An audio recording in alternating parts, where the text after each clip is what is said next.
C'est ça en fait, c'est ces petits détails qui font la richesse du savoir-faire français. C'est important justement de préserver toute cette grande diversité de techniques de broderie.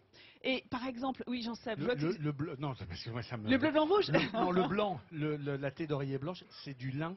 Non, ça c'est de la percale de coton. Parce que alors les draps en lin, c'est quand même le truc le plus génial qui soit. Et oui. Tu sais quoi, ça tombe bien que tu parles du lin.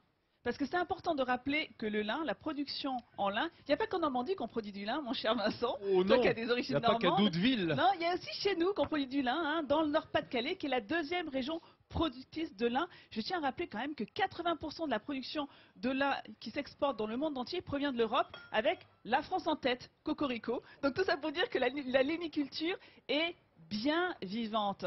Et justement, attendant, il faudrait qu'on réapprenne à tisser le lin. Et avant de le tisser, il y a le teillage. C'est ce que je voudrais vous montrer tout de suite.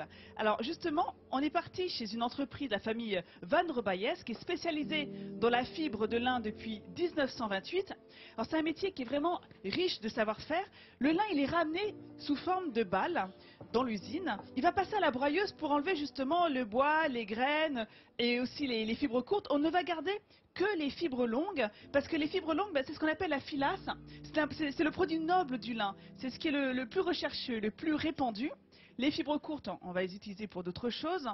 Ensuite, toutes ces fibres vont être triées les unes après les autres, vont être numérotées, classées. C'est incroyable. La filasse, les amis, elle est tracée, comme les produits dans la gastronomie. On va les classer par année, par champ, comme dans l'agroalimentaire. Et sais-tu pourquoi? Savez-vous pourquoi est-ce qu'on les trace, ces produits? Non, aucune idée en fait. Le filateur, tu en parlais tout à l'heure, pour assembler justement ces fibres de lin, il va faire son petit mélange avec des fibres en fonction des années plus ou moins épaisses, plus ou moins résistantes. On fait de l'assemblage comme dans le vin, quoi. Exactement, comme dans le vin. Et on part de là. Alors voilà, pour finir les amis, cette fibre-là, cette fibre verte,